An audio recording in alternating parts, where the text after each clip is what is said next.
In the last video, I brought up this quote from Boaz about the beginning, and this is how we typically think of a beginning in the myth. And this is an important part, of course, of what the vocabulary is so far when it comes to anthropology and the words we are using. The myth is something that has to do with the beginning of our world. So definition of mythological concepts is much easier than definition of mythological tale. Mythological concepts are the fundamental views of the constitution of the world and its origin. Now, this is a pretty complex idea, Hobie. It sounds pretty simple, but think of the world as being there, and of course, you being a person that lives in the world, have seen the world around you. You don't necessarily think of how the world came about. And as I mentioned yesterday, the idea that the world is obviously much older than anyone can think of is pretty obvious to everyone. So it is a little bit easier to digest an idea about the origin of the world as it came about. Nevertheless, the world that we see today has to have some kind of a reality attached to it, and therefore having an origin, having a myth that allows us to make sense out of that, that is connected to that in some way or another, is pretty important. And if we try to find our origins as people, as humans, as individuals, perhaps as the world at large, we can go on a pretty endless quest of looking for that kind of information. The myth in this context serves to answer that question in a way that is more or less satisfying. Now, there's a bunch of reasons why somebody would want to find their origins. It's a matter of curiosity, it's a matter of fear, it's a matter of answering questions, and as a result, it is pretty common to have a bunch of elements that go into myth to try to answer all of those pressing questions that people have asked over the years. The myths have built up on top of one another for all these years, trying to figure out how to answer all of those questions that have ever been asked.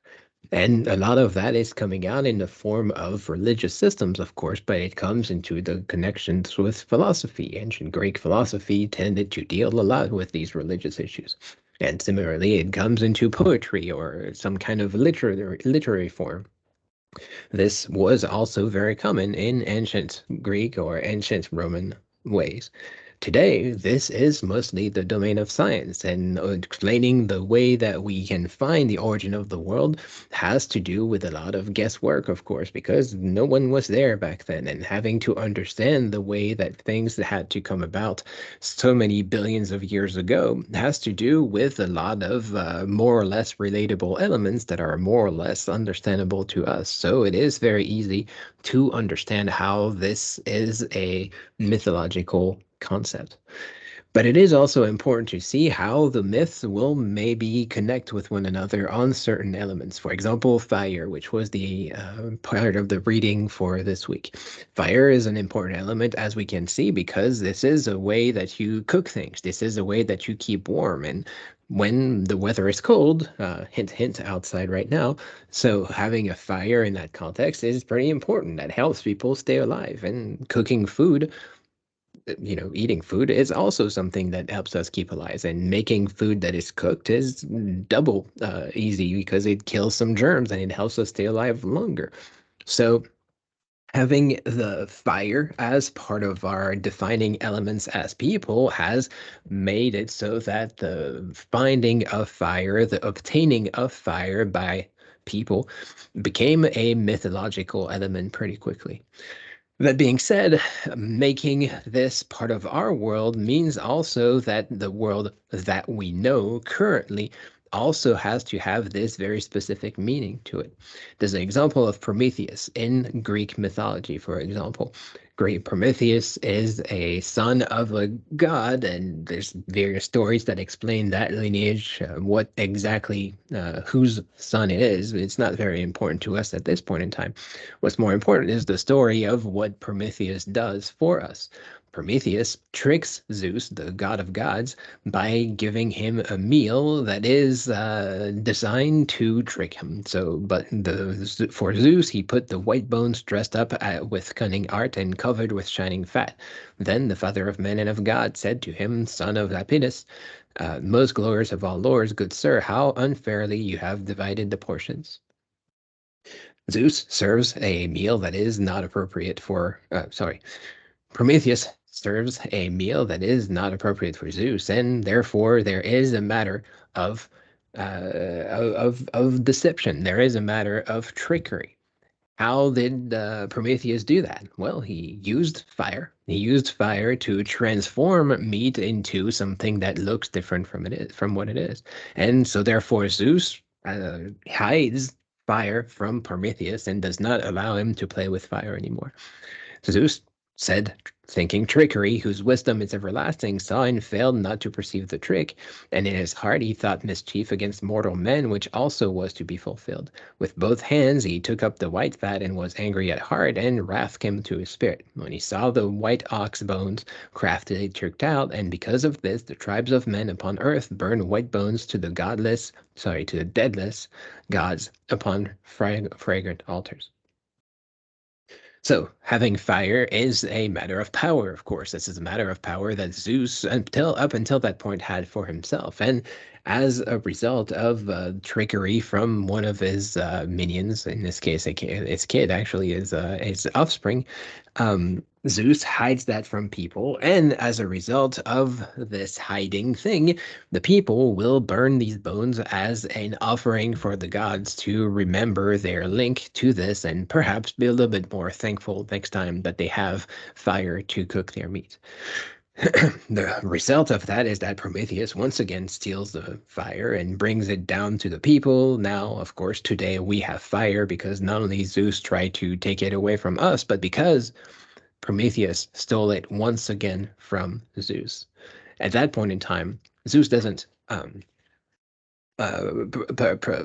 punish people again because this is not something that the people did. This is something that Prometheus did. And so he punishes Prometheus with a very excruciating death, essentially inextricable bonds, cruel chains, and an eagle eating his liver that regrows every night, and so the eagle can come back to eat it again.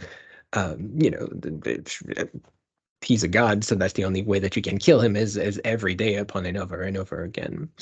So this is the world that we live in, a world that was created by trickery, a world that was created by theft, a world that was created by the weird accidents of the gods, and a world in which the gods were tricked to hopefully never be tricked again. It's probably a little bit interesting in that context to know that Prometheus in the Greek myth was built out of dirt, just like people are built out of dirt, of course, as you know from stories that exist in other myths that you might have read. Now, today, using this word myth to refer to, for example, the Bible, whether it's the Old or the New Testament, is something that seems controversial in the same way that we have mentioned before, because myth today tends to ring with something that is not true, that is false, actually. However, it is most important to think of myth as something for which the truth is not important, or for which the truth only matters to the people that believe it, essentially. That it is possible that this idea of a myth is something that is true, yes, but most importantly, the idea of the myth is something that is meaningful, and that is why we have these stories. Now, the origin of the world, as it is told in Genesis, the Christian myth, is in the beginning, God created the heavens and the earth. Now the earth was formless and empty. Darkness was over the surface of the deep, and the Spirit of God was hovering over the waters. And God said, "Let there be light," and there was light. God saw that the light was good, and he separated the light from darkness. God called light day, and the darkness he called night, and there was evening, and there was a morning, the first day. Light is what creates our world. And of course, on a very, very basic level, this is how we are able to be alive. We have light that gives us UV rays that are able to transform most things on Earth. And of course, this is what allows us to see things on Earth. So certainly it is important for us to have light. And clearly, the importance of having light is something that is crucial to our lifetime, crucial to us knowing the world that we are living in. The things that we can clearly see, are part of our world. The things that we cannot see, the things that are dark, they are, well, literally in, the darkness, in the gray. They are in a world that we cannot possibly fathom in this way. What we might in this context, perhaps, Fire. Fire is a source of light that we can use. So this connection between the Greek myth and the Christian myth is pretty tight, actually, when you think of it. And as far as it comes to making the world our world, and if you know about Plato's cave allegory, you can also put that into the same context, the same bag. That's not so important because the question is here is whose world are we talking about? If you are believing the Christian myth, so therefore you have various feelings about how the world was created from this particular story. If you are believing the Greek myth, then you have various feelings about how the world was created that way. Whether or not those things are compatible or incompatible is only relevant if you know both myths. And most of the time, unless you study those things, you don't necessarily have to know both of those myths. Mhm. But clearly, there are things that we should have in common, things that we should know. Our world, like I said, is the things that we can see, that we can experience. Allegedly, because if you see, for example, the things that are described by Marco Polo. Marco Polo was an explorer, of course, back in the day in the Middle Ages. He published an account of his travels, which is a pretty important way for us to understand how the Silk Road has worked for all those years. It's a pretty good resource for understanding people of various cultures between Europe and Asia for years where we would not have any other account otherwise. As part of his travels to Indonesia, Marco Polo says this: the manufacturers of this kingdom include great quantities of leather goods, that is, the tanned hide of goat and buffalo, wild ox, and unicorn, and many other beasts. Hold on one second. Unicorns? Okay, unicorns. Enough is manufactured to load several ships a year. They are exported to Arabia and many other countries, for this kingdom supplies many other kingdoms and provinces. They also manufacture handsome mats of scarlet leather, embossed with birds and beasts, and stitched with gold and silver of very fine workmanship. They are so exquisite that they are a marvel to behold. Leather, etc. Great stuff that they see over there. But wait a second, he saw a unicorn. Don't we agree that unicorns are not real? Unicorns not the things that we see on the day-to-day basis. Exactly what is this unicorn that he saw? He kind of just waxes over it. Of course he saw a unicorn because that's what he saw. What do we do with this? Do we try to make sense of the unicorn as the unicorn that we understand today, the horse with the one horn on his head, or maybe the unicorn that people will call the unicorn of the sea, a narwhal that has a single horn on top of his head? And after all, this is what unicorn means. This is an animal with a single horn. It could be very easily another kind of animal with a single horn, maybe an animal that has disappeared in the meantime. It might also be a rhinoceros. That's typically the reasonable explanation that is given to this story. That Marco Polo saw a rhinoceros. There are rhinoceros in Asia for sure, so therefore it would not be particularly surprising that he saw a rhinoceros. Although rhinos tend to have more than one horn. They typically have two horns. Now, perhaps he saw one that had one horn. Perhaps he saw something else entirely. But it is very difficult for us to know this. And of course, this is how the language is coming in between us right now, because Marco Polo wrote something in a different language than ours. Then that different language was translated to the word unicorn. Maybe he said something completely different, and now we are to believe something completely different about our lives, about our world. Maybe also because this is about 800 years removed from us, he is experiencing something, the world, that is completely different from ours. And the myth of the world that we have is that unicorns don't exist, but perhaps unicorns have existed. And that's why we have this myth today. That's why we have this story of unicorns that exist in a certain shape, because there is a grain of truth to them. But as I said, truth in this context does not particularly matter. If you want to believe in unicorns, then you believe in unicorns. If you don't, you don't. That's not too big of a problem. But for anthropology, this is certainly a very interesting question to ask here. Is there a truth to the unicorn, a truth that is bigger than the images that we have? Emil Durkheim, in between the old forms of anthropology that we mentioned before and the new forms of anthropology that we mentioned also before, brings up kind of a middle way to these questions here. Because by the end of the 19th century and the early 20th century, we have forms of science that are much better to explain those parts of the origin of the world.